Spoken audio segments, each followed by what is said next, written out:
आज की कहानी है बातों बातों में।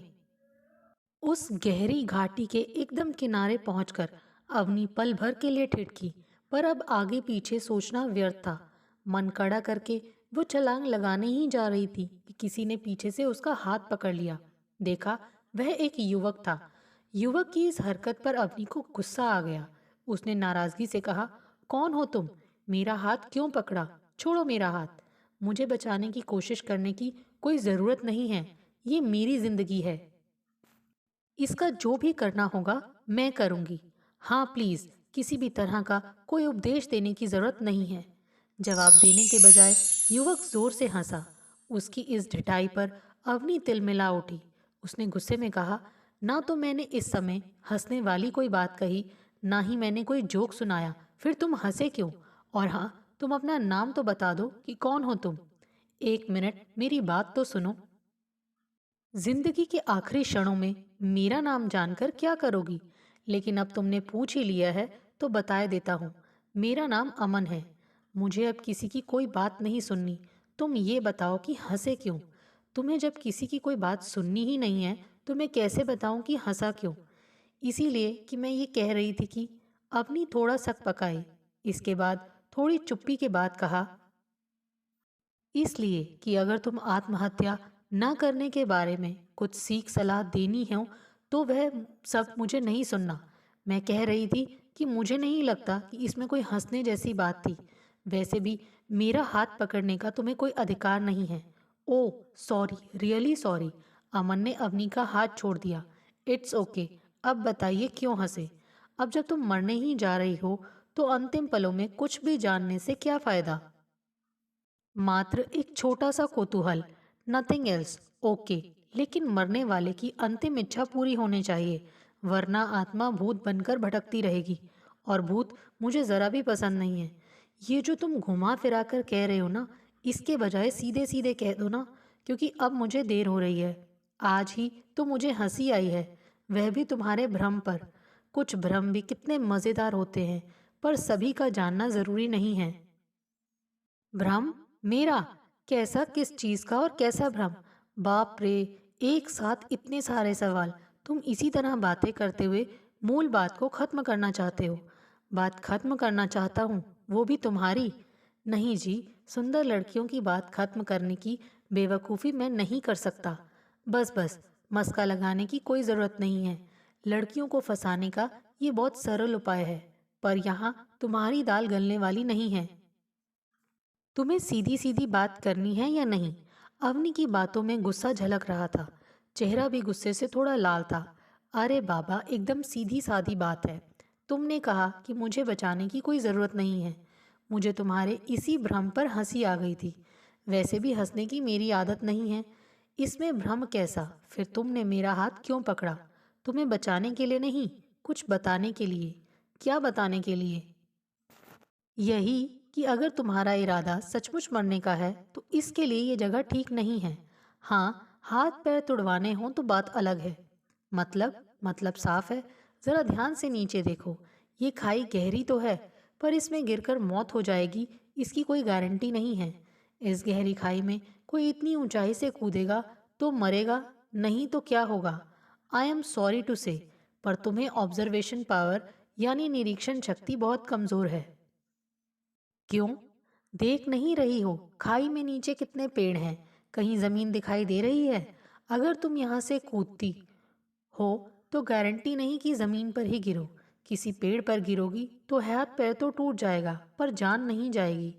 पेड़ में फंस गई तो ना मर सकती हो ना जी सकती हो, ना नीचे जा सकती हो ना ऊपर आ सकती हो। त्रिशंकु की तरह लटकी रहोगी। बस उसी दृश्य की कल्पना करके हंस पड़ा था। तुम पेड़ पर लटकी रहोगी तो देखने में कैसा लगेगा? बचाने के लिए भी चिल्लाओगी तो कोई बचाने के लिए भी नहीं पहुंच सकेगा, क्योंकि तुम्हारी आवाज किसी तक पहुंचेगी ही नहीं। अवनी ने नीचे देखा। अमन की बात सच थी। नीचे घाटी पेड़ों से भरी थी, कहीं भी जमीन नहीं दिख रही थी। उसमें फंस जाने की संभावना से नकारा नहीं जा सकता था, पर अभी उसका गुस्सा वैसा ही था। उसने कहा, लगता है तुम्हारा दिमाग ठीक नहीं है। पेड़ में भी फंस गई तो नीचे गिर ही जाऊंगी। पेड़ मुझे पकड़ तो नहीं लेगा। Oh yes, you are right, ये तो मैंने सोचा ही नहीं। You are genius. फिर खुशामद, मैंने पहले ही कह दिया था कि इसकी कोई ज़रूरत नहीं है। यस, ये तो मुझे पता है कि अब तुम्हारी खुशामद करने की मुझे कोई ज़रूरत नहीं है। ये सीधी सादी बात मैं सोच ही नहीं सका, जबकि तुमने आगे तक सोच लिया। इसलिए मैंने कहा, तुम्हारी परफेक्ट प्लानिंग। अब तुम कूद सकती हो, गो अहेड। अवनी ने अमन को गौर से देखा। वह उसका मजाक तो नहीं उड़ा रहा, पर अमन गंभीर दिखाई दिया। वह खाई में गौर से झांक रहा था। न चाहते हुए भी अवनी के मुंह से निकल गया, तुम भी नीचे जाना चाहते हो क्या? नहीं नहीं, उसी तरह खाई में झांकते हुए अमन ने कहा। लग तो ऐसा रहा है जैसे खाई के पेड़ गिन रहे हो, अवनी ने व्यंग किया। नहीं जी, इस तरह पेड़ गिनने में मेरी कोई रुचि नहीं है। तो इस तरह गिद्ध की तरह नीचे। अवनी को बीच में ही रोककर अमन ने कहा, थैंक्स फॉर कॉम्प्लीमेंट्स, पर जरा नीचे देखिए, क्या है वहाँ? नीचे एकदम नीचे तक पेड़ हैं, साफ दिखाई दे रहे हैं। हाँ, तो क्या हुआ इनका? इन्हें देखकर तुम्हारे मन में कोई विचार नहीं आया? इसमें विचार क्या करना है? कोई महान विचार नहीं, एकदम सीधा साधा सिंपल शुद्ध विचार। अवनी की नाक फूलने पिचकने लगी। रंग भी लाल गुड़हल की तरह हो गया। किसी के मरते वक्त भला कोई इस तरह मजाक करता है? लड़के बड़े होशियार होते हैं, इस पर भी विश्वास नहीं किया जा सकता। अवनी का मन हुआ उसे ठीक से सुना दे। इसमें इतना उत्तेजित मत होइए। मैं तो समझता हूँ तुम जो कह रही हो सच है, 100% सच। कोई पेड़ तुम्हें पकड़ नहीं लेगा। चलो मान लेते हैं वे छोड़ देगा, पर मेरी बात भी एकदम झुठलाई नहीं जा सकती। छलांग लगाने के बाद तुम किसी पर गिरी तो उसमें फंस जाओगी। कहाँ फंसोगी ये कोई निश्चित नहीं है, क्योंकि पेड़ पर फंसने के बाद जमीन और पेड़ में ज़्यादा अंतर नहीं रह जाएगा। पेड़ पर और फिर जमीन पर गिरने पर हाथ पैर ज़रूर टूट जाएंगे। उसके बाद तो परेशानी और बढ़ जाएगी। इसीलिए चलो मैं इसकी अपेक्षा अच्छी जगह बताता हूँ, जहाँ पर मर जाना निश्चित है। एक छलांग और खेल खत्म, पूरी गारंटी के साथ, अमन ने कहा। तुम मरने की जगह खोजने के एक्सपर्ट हो क्या? नहीं, दरअसल हम दोनों एक ही गाड़ी की सवारी हैं, इसीलिए। यानी कि तुम भी मेरी तरह? हाँ, मैं भी तुम्हारी तरह यहाँ मरने के भव्य इरादे के साथ आया हूँ। इसीलिए अच्छी और गारंटेड जगह की तलाश कर रहा था। काफ़ी शोध के बाद मैंने ये निष्कर्ष निकाला कि संदेह वाला कोई भी काम करना ठीक नहीं है। जो भी काम करो पक्का करो। इसका मतलब तुम भी यहाँ आत्महत्या करने आए हो? शंका को कोई समाधान नहीं है। इस सुनसान जगह पर घूमने नहीं आया, वह भी अकेले। तुम्हारी जैसी सुंदर लड़की साथ हो तब इस सुनसान जगह पर आने का फायदा है। बस अब कुछ मत कहिएगा। अवनी चुपचाप खड़ी अमन को ताक रही थी। उसने अचानक कहा, छोड़ो इस अंतहीन चर्चा को, पर तुम तो पुरुष हो, तुम्हें मरने की क्या जरूरत पड़ गई? क्यों? दुखी होने का अधिकार केवल औरतों का है क्या? तुम्हारा मानना है कि हम दुखी नहीं हो सकते? पुरुष प्रधान समाज में सहन करने वाला काम ज्यादातर महिलाओं के हिस्से में आता है। इससे ये तुम्हारी व्यक्तिगत मान्यता है। इस अंतिम समय में मेरी इच्छा किसी तरह का वाद विवाद करने की नहीं है। चलिए मैं तुम्हें मरने की परफेक्ट जगह बताता हूँ। अगर तुम्हारा मन हो तो चलो मेरे साथ। एक से दो भले। जीवन में कोई अच्छा साथी नहीं मिला तो कोई बात नहीं, कम से कम मरते समय तो अच्छा साथी मिल गया। जीवन में हमसफर तो सभी को मिलते हैं। मौत का हमसफर किसे मिलता है? अकेले मरने में उतना मज़ा नहीं आता। अब तो तुम्हारे जैसा साथी पाकर मरने में भी मज़ा आ जाएगा। तुम पर ऐसा कौन सा पहाड़ टूट पड़ा जो तुम मरने आ गए? अवनी ने पूछा। उसकी हैरानी अभी खत्म नहीं हुई थी। भला पुरुष को कौन सा दुख हो सकता है जो इस तरह मरने आ जाएगा? उसे विश्वास ही नहीं हो रहा था कि ये लड़का भी उसकी तरह आत्महत्या करने आया है। छोड़ो ना अब इस बात को। मैंने कहा ना, मुझे अब चर्चा में कोई रुचि नहीं है। दुख का नगाड़ा बजाने से क्या फायदा? मुझे पता है मेरे मरने से मेरे माँ बाप को बहुत तकलीफ होगी, वे बहुत रोएंगे। पर अब क्या, मर जाने के बाद मैं तो देखूंगा नहीं। मर जाने के बाद कौन देखता है? जिसको जो करना होगा करता रहेगा। इसके बाद अमन ने जेब से च्युइंगम निकालकर अवनी की ओर बढ़ाते हुए कहा, लो, च्युइंगम खाओगी? अपनी इस अंतिम मुलाकात की सहयात्री के रूप में अंतिम भेंट। एक नंबर के स्वार्थी हो तुम। तुम्हें मम्मी पापा के रोने की जरा भी चिंता नहीं। तुम्हें उनसे कोई मतलब नहीं। ये तुम कह रही हो? तुम भी तो। अवनी चुप हो गई। वह सोच में पड़ गई। उसे सोच में डूबा देखकर अमन ने कहा, छोड़ो इन फालतू के विचारों को।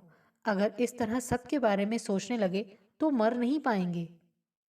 लो, ये च्युइंगम खाओ। मरते समय ये च्युइंगम तुम भी ना। च्युइंगम मुझे बहुत प्रिय है। तुम्हें इस एक तरह से आदत कह सकती हो। मरने से पहले अपनी अंतिम इच्छा खुद ही पूरी करनी है। मुंह में च्युइंगम डालते हुए अमन ने लंबी सांस लेकर कहा, आज की ये अंतिम च्युइंगम तुम भी ले लो। लेनी है या नहीं? अपनी सोच में डूबी थी। उसे इस तरह सोच में डूबी देखकर अमन ने कहा, च्युइंगम ही है, कोई जहर नहीं। फिर जहर ही होगा। अब मुझ पर या तुम पर कौन सा फर्क पड़ने वाला है? इसके बाद तो हमें खाई में छलांग लगाने की भी जरूरत नहीं पड़ेगी। अवनी ने च्युइंगम लेकर मुंह में रख लिया। छलांग लगाने के लिए ज्यादा हिम्मत की जरूरत नहीं है, पर थोड़ा डर जरूर लगता है। तुम्हें डर नहीं लग रहा? अमन ने पूछा। जब मरना है तो डर किस बात का? पर मुझे तो डर लग रहा है। नीचे गिरने पर कितना लगेगा, कहाँ लगेगा? गिरते ही जान निकल जाएगी। ये निश्चित तो नहीं। गिरने के बाद थोड़ी देर भी जीवित रहे तो बाप रे कितनी तकलीफ होगी। मरने से पहले वह पीड़ा सहन करनी पड़ेगी। मरना कोई आसान काम नहीं है। मरने के 1000 सरल उपाय नाम की एक किताब के बारे में सुना था। तुमने इस किताब के बारे में सुना है कि नहीं? अवनी ने ना में सिर हिला दिया। मैंने भी खाली सुना है, देखा नहीं है। अगर पढ़ने को मिल जाती तो बहुत अच्छा होता। मरने का कोई सरल उपाय सूझ जाता। पर वह किताब यहाँ मिलती ही नहीं है। इस तरह की किताब ना तो यहाँ मिलती है, न यहाँ के लेखक लिखते हैं। इस तरह का काम विदेशी लेखक ही करते हैं। छोड़ो इस बात को, अब इस सब के लिए बहुत देर हो चुकी है। चलो अब उठो, जो करना है करते हैं। कोई जवाब देने के बजाय अवनी चुपचाप अमन को ताकती रही, जबकि अमन की नजरें सामने दिखाई दे रहे सूरज पर टिकी थी। अवनी की ओर नजर घुमाकर उसने धीरे से पूछा, 5 मिनट और बैठकर इंतजार कर सकते हैं? किसका इंतजार? सूर्य के अंतर ध्यान होने की। देखो ना उधर, अस्त होने की तैयारी में है। कल का उगता सूरज तो अब हम नहीं देख पाएंगे। चलो आज का अस्त होता सूरज ही देख लें। पर एक तरह से यह हमारा भ्रम ही है। ये सूरज यहाँ अस्त हो रहा है तो कहीं उग रहा होगा। यह नहीं, सूरज तो एक ही है, पर सवेरा रोज रोज अलग होता है। कब कौन सवेरा क्या रंग लाता है कौन जानता है। अस्त होता सूरज मनुष्य को दार्शनिक बना देता है। देखो ना, जाते जाते सूरज कैसा रंग वैभव फैला रहा है। अमन ने सूरज की ओर उंगली उठाकर इशारा किया तो अवनी उसी ओर देखने लगी। आकाश में संध्या की लालिमा फैल रही थी। पहाड़ के उस पार का दृश्य बड़ा अद्भुत था। चलो अब अपने इरादे को अंतिम अंजाम देते हैं। तैयार हो जाओ, अमन ने कहा। पर अवनी ने कोई जवाब नहीं दिया। थोड़ी देर दोनों मौन का आवरण ओढ़े च्युइंगम चबाते रहे। सूरज धीरे धीरे क्षितिज से ओझल हो रहा था। पक्षी पेड़ों पर कलरव कर रहे थे। इस तरह घाटी में अनजाना शोर फैल रहा था। अचानक अवनी ने धीमे से कहा, मुझे बचाने के लिए आपको बहुत बहुत धन्यवाद। क्षणिक आवेश से उबारने के लिए। मैं कोई तुम्हें बचाने के लिए थोड़े ही, मैं तो खुद। अमन अपनी बात पूरी कर पाता उसके पहले ही अवनी ने कहा, आई एम श्योर तुम यहाँ आत्महत्या नहीं करने आए थे। शाम के धुंधलके में अमन के चेहरे पर हल्की मुस्कुराहट फैल गई तो अवनी की आंखों में एक नए जीवन की चमक थी। पेड़ और घाटी पक्षियों के कोलाहल से गूंज रही थी। दोस्तों, आपको हमारी ये कहानी कैसे लगी? प्लीज़ कमेंट्स करके बताइए। Thanks for watching this video.